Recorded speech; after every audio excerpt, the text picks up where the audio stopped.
For 4 to 8 hours. Right, tomorrow I'm leaving. Good morning, They take you- boys and girls. We'll call the agricultural committee to session. Should we have the roll call?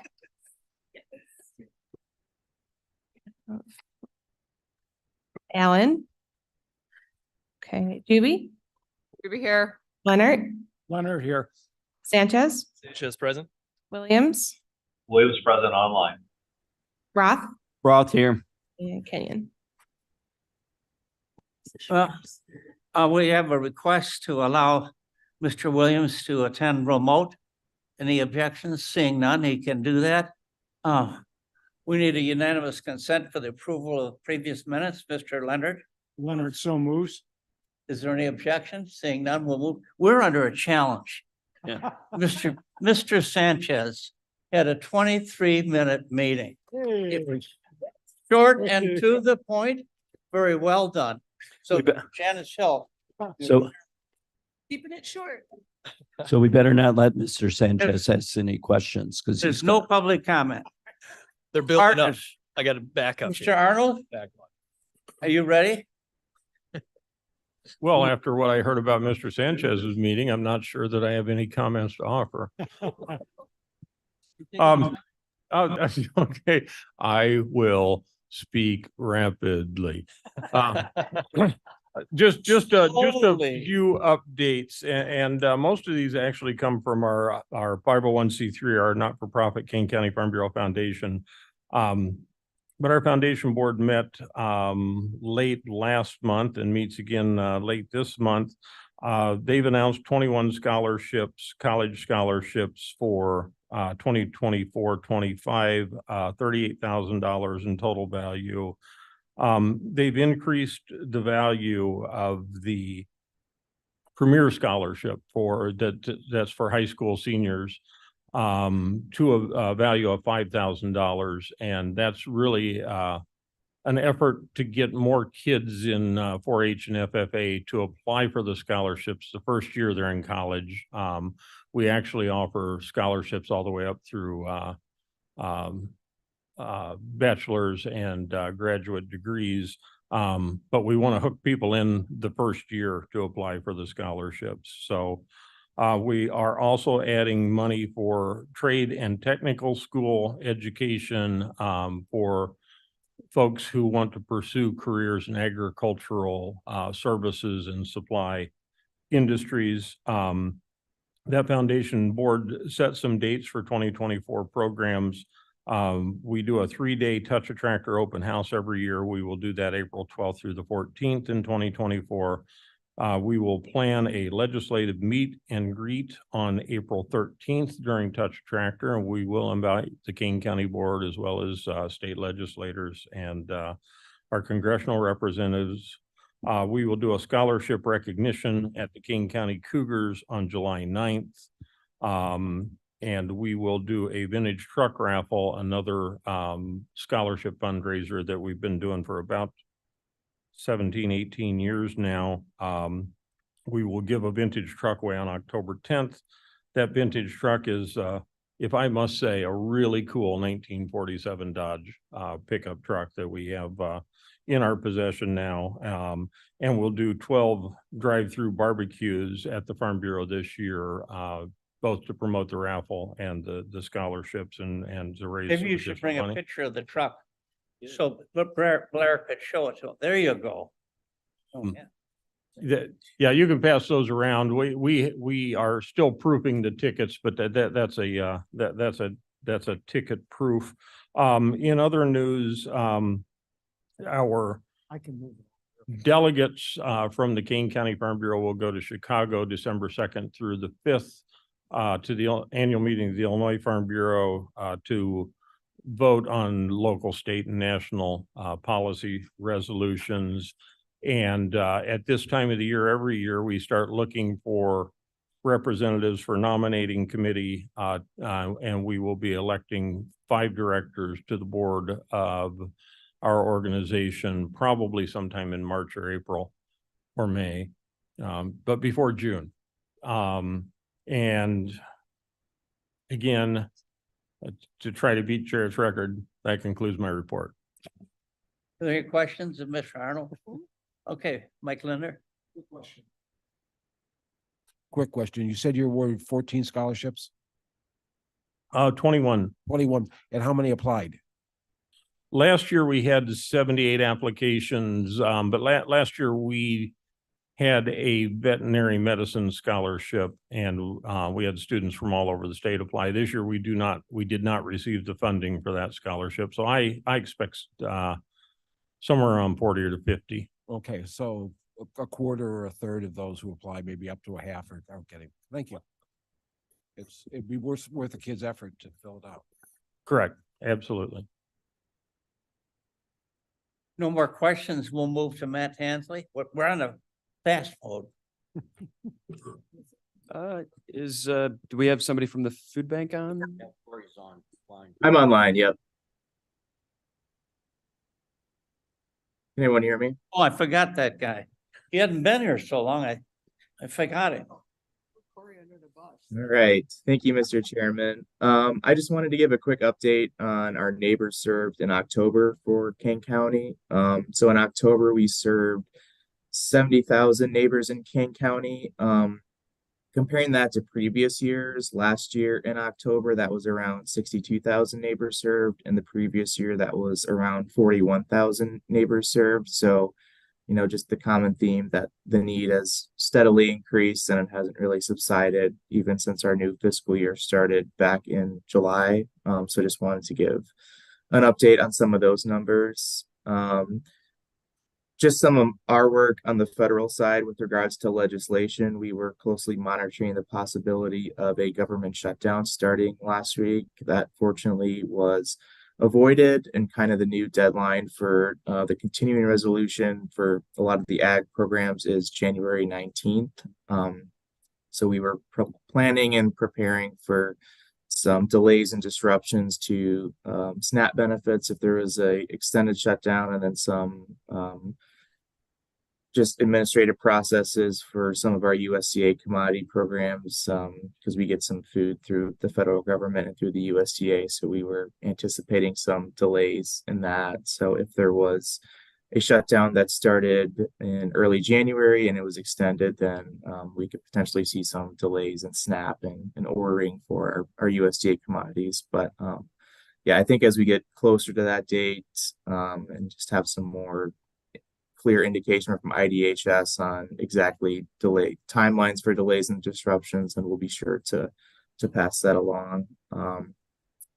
Finally, earlier this year, the Illinois State Assembly passed a farm to food bank program that was funded at $2.5 million in the state's budget. And this is essentially a state food purchasing program that will allow food banks to purchase food from local farmers. So that's a new program that we're super excited about. IDHS is beginning to create the rules now. So they've been trying to get a lot of feedbacks from food banks across the state.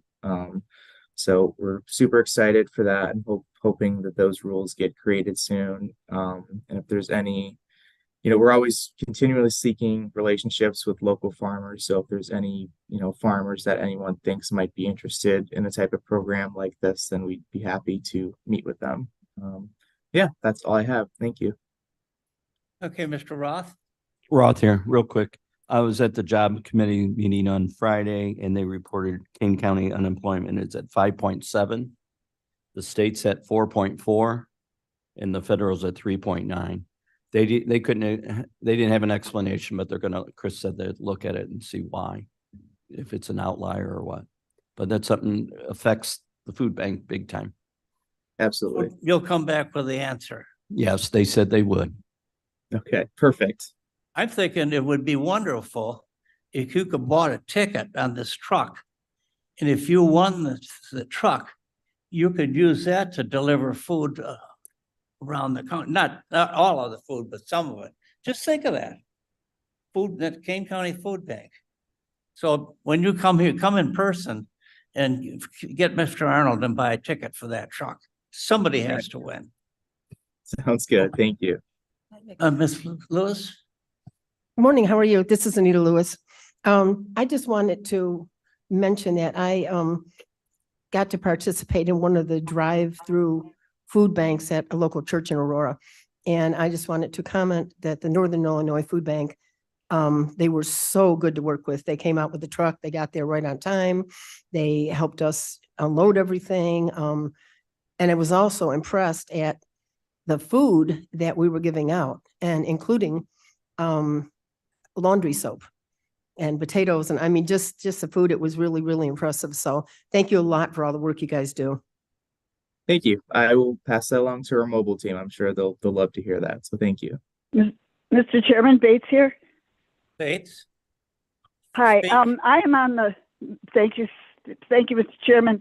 I just want to keep emphasizing how much help our food pantries need, and especially the Northern Illinois Food Bank.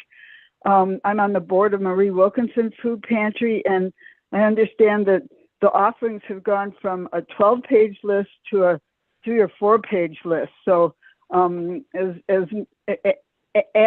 we appreciate all the hard work of the Northern Illinois Food Bank, I think we need to keep helping as much as we can, helping them.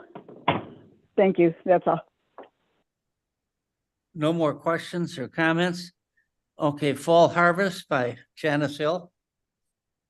Good morning. I do think I need a remote. Anybody have the remote?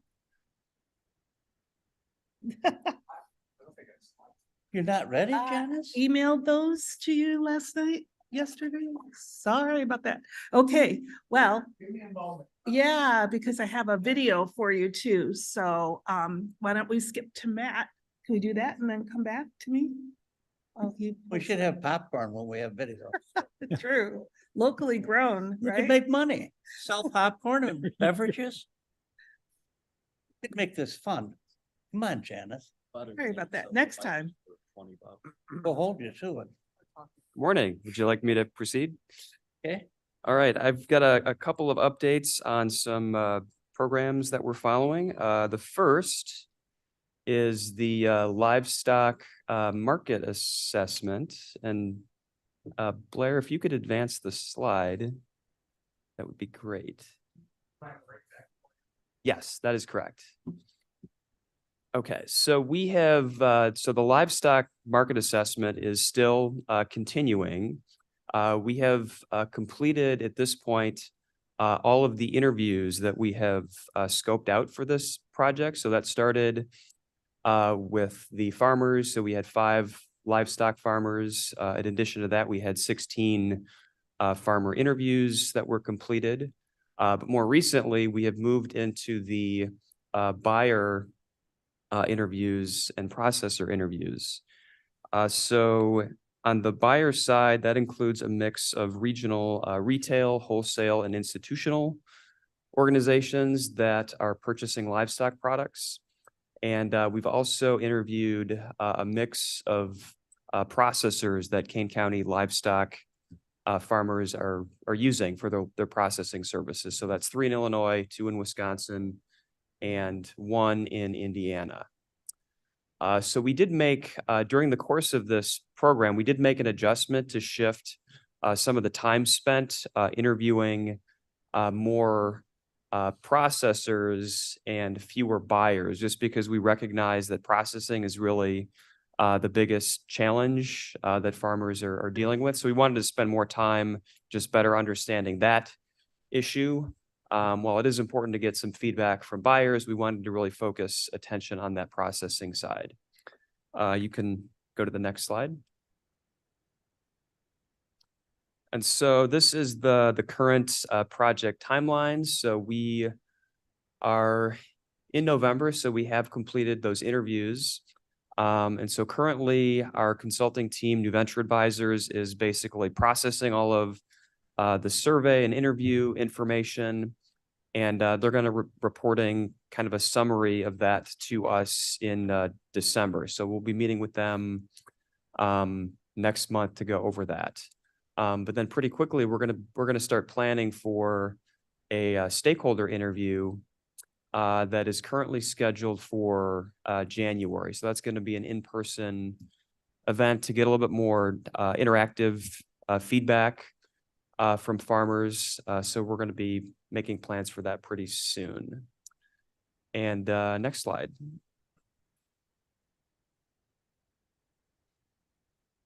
Okay, this is moving on to another update. We are following a new initiative. It's actually a program that has existed at the county level for some time.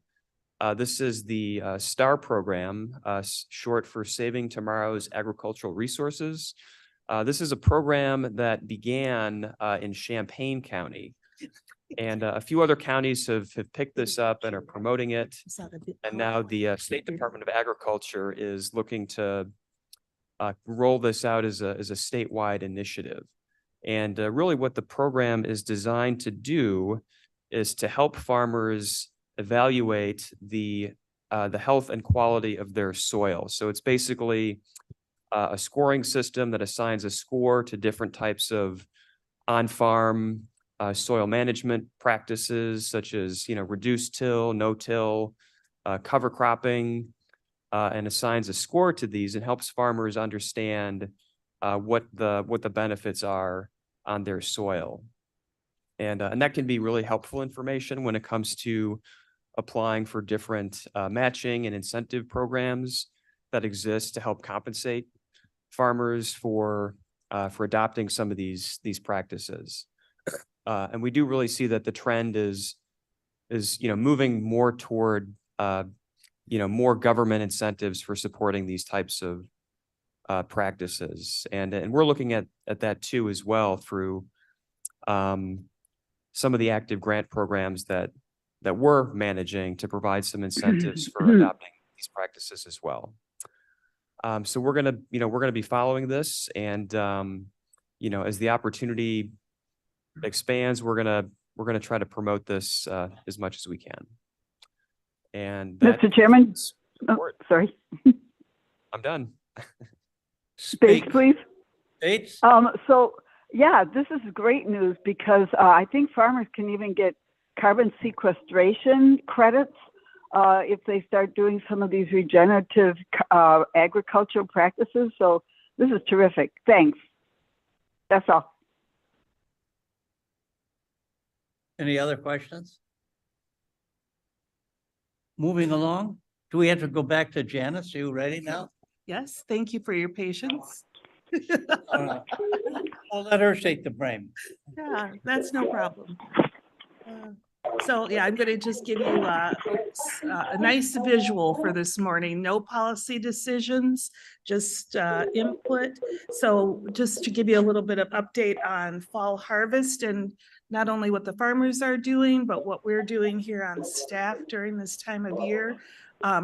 You may remember recently you voted both as the Ag Committee and the board on some new farmland protection applications, and the Herman farm out in the very edge of the county at Big Rock on that side is one of the ones that you approved as a board. And we were able to get some video footage of Jared Herman at harvest. And so I did want to comment just about the kind of the complexity and nuances of harvest, along with every other aspect of farming, just even to schedule the drone video that day, we're talking about conditions for the farmer, weather conditions, drying conditions for the corn, just all kinds of aspects that come into this. And of course, now our attention is also very much on, and I love this shot too, just to kind of get a feel for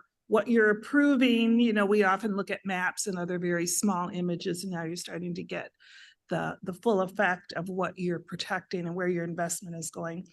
But when we talk about the effect of soil health, it's critical for farmers too, and we're starting to get some input on with federal data as well as local data on how our soils are doing for each farm. At this point, I think this quote I pulled from last week on November 15th, most of the state has their harvest in, and but of course this was very always is very weather dependent day to day on what's happening. You may remember this headline from June. It wasn't that long ago in terms of the drought that was going on. And at that time, the local news covered both Windy Acres and Kuiper's Farm in terms of what they were needing to replant and the loss that they were experiencing. Now, I haven't had a chance to circle back. You may remember that Will Kuipers is on our Farmland Protection Commission, so I'm going to have a chat with him too about how it all ended up. But these are becoming regular occurrences, but in no particular scheduled way that have to be accounted for. And here we have a quote from Trent Ford, who's our state climatologist on the effect of ag. And my big takeaway here is that the depletion of the deepest layers of moisture in the soil and how that is affecting, how our drought affects that as well. So, we're not just talking about did it rain today for tomorrow's crop, but also this very deep layer of moisture that is not necessarily accumulating and how that can vary throughout the state. And of course, for our water resources, this is critical as well. And also for predictions too, it just makes it harder to decide. And these are all what inputs and what expenses, what seeds are going to be done. And this is why we are working on our soil health project and our climate incentives with our grant funds to help all our farmers out through pilot projects, because there's no one answer. And you may remember too, just recently in the news, that the Farm Bill has been extended for a year. So we have a little bit of time to continue to act under our 2018 Farm Bill for our easements and other programs.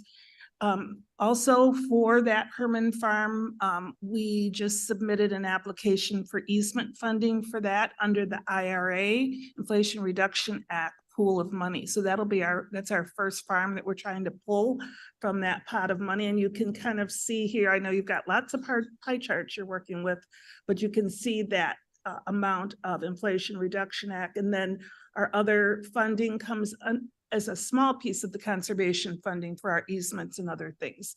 So compared to nutrition and the other farm programs, really the work that we're doing here, along with some of our other grants that fall for local foods that fall under other, it's a really rather small part of the overall Farm Bill. And how important nutrition is as part of that, which we just heard from in the previous discussion. And with that, that was my last slide. Of course, happy Thanksgiving to everyone.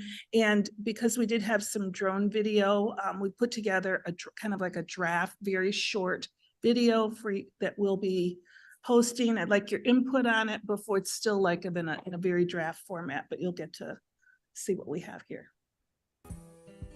So this is the Herman Farm.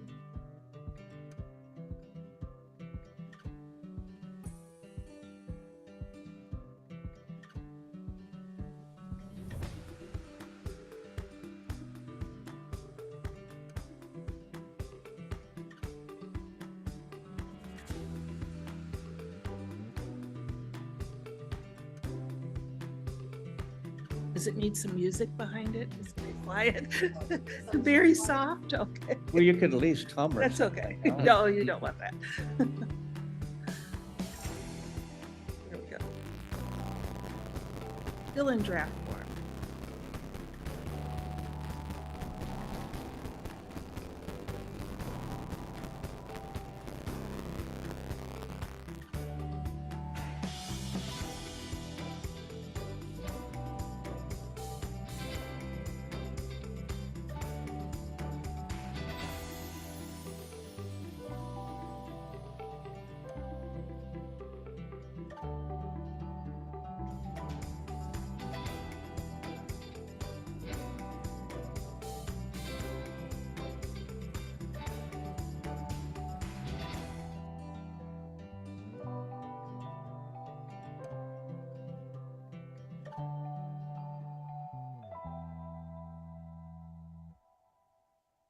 Okay, thank you.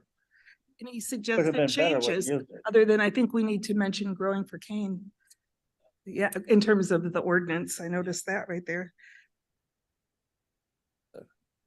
I I would- saw Anita's hand first. Seems But she's not a. It's like, Typos, did we see any typos? Yes. No, I would just include that picture, that very first one you showed us of the Herman Fountain. That one Yeah. was so gorgeous. with their- That big aerial as like an Yes, opening shot, yes, right? I like Yes, that. exactly. That was so gorgeous. Thank you. That's That's a all. great idea. she just wanted to ask. Okay, Mr. Roth? My question, Janice, was actually on the drought slide you threw up. Yeah. Do we have sensors in place in the county to measure that stuff? So we have more accurate information in a timely manner? Go to And- restaurants so. and listen to farmers complain. Right. Right. Well, that's the way to do it. We planted 2 acres of pumpkins, which I give away, Yeah.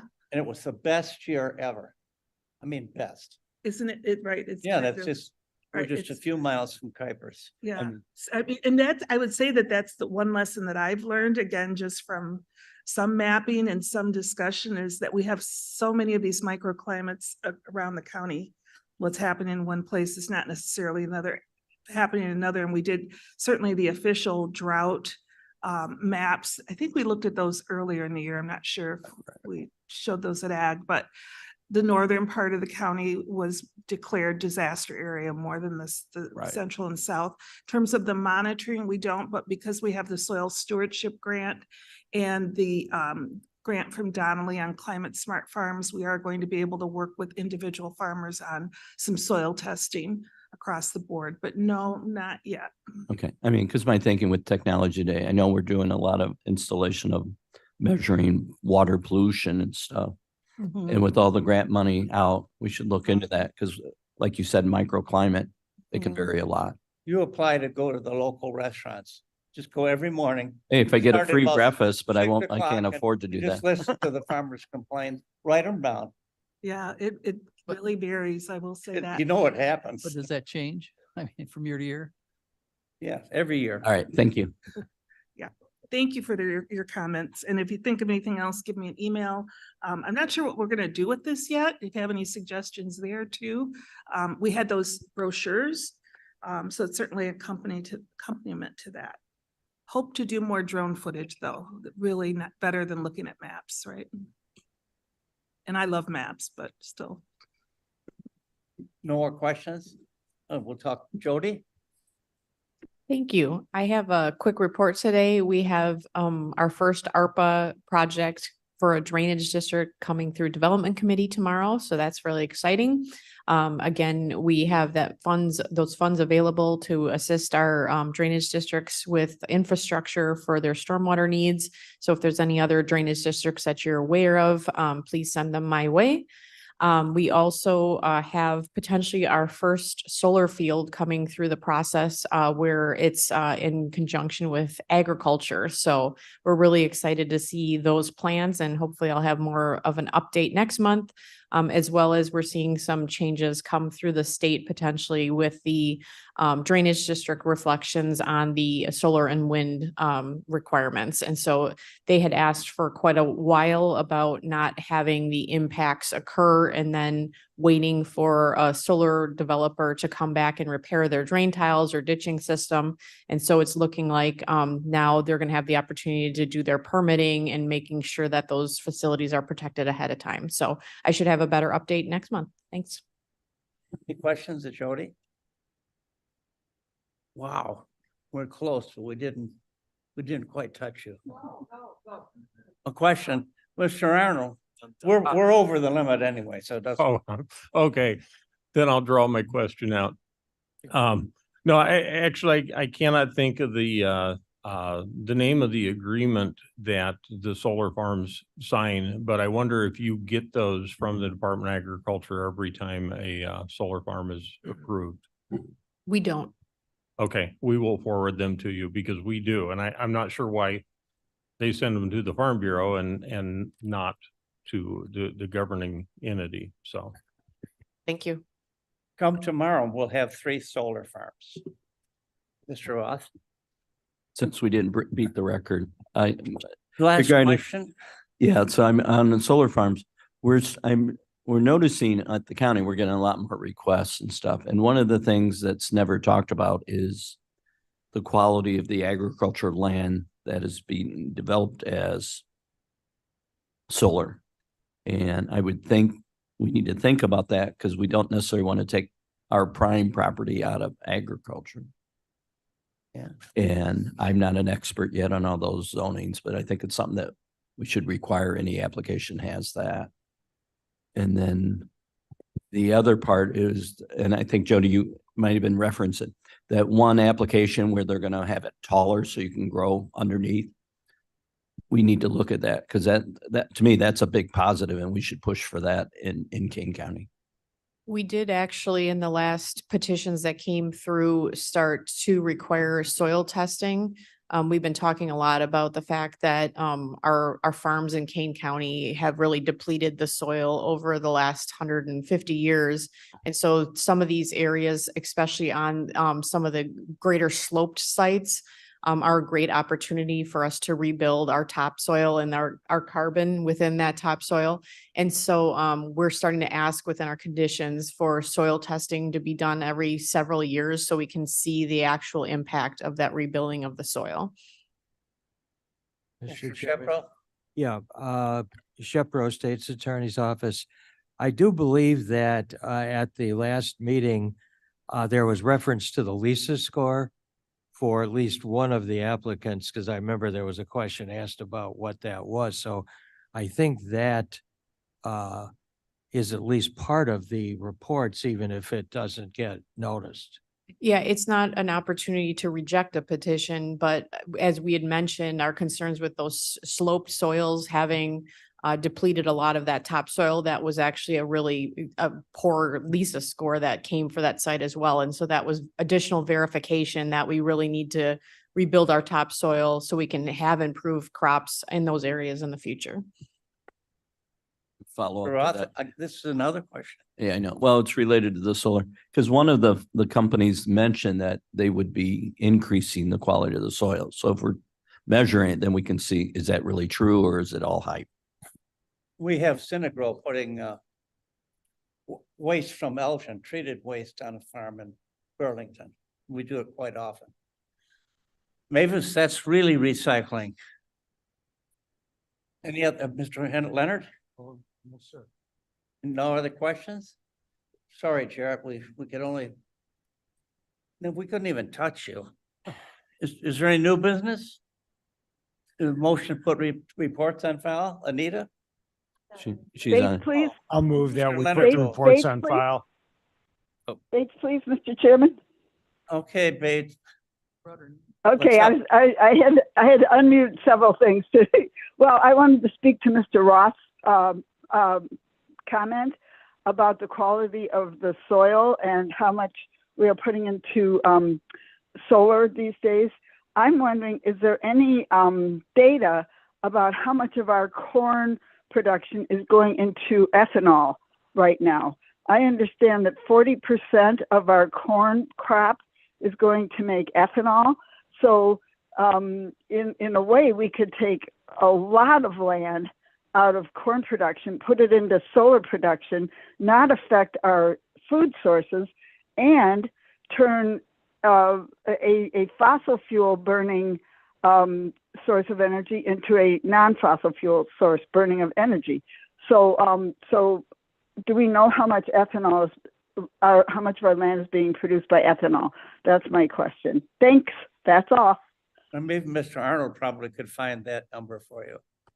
I'm sure the corn growers know. And I think it is 40%. Any other questions or comments? None, Mr. Leonard. So Mr. Leonard moves, we have unanimous consent for placing the reports on file. I do. Anybody opposed? Okay. No more public comment. I see 3 people out there. Mrs. Stratman? She? Okay. Motion to adjourn. Roth will make the motion. Roth. Sanchez seconds. Okay.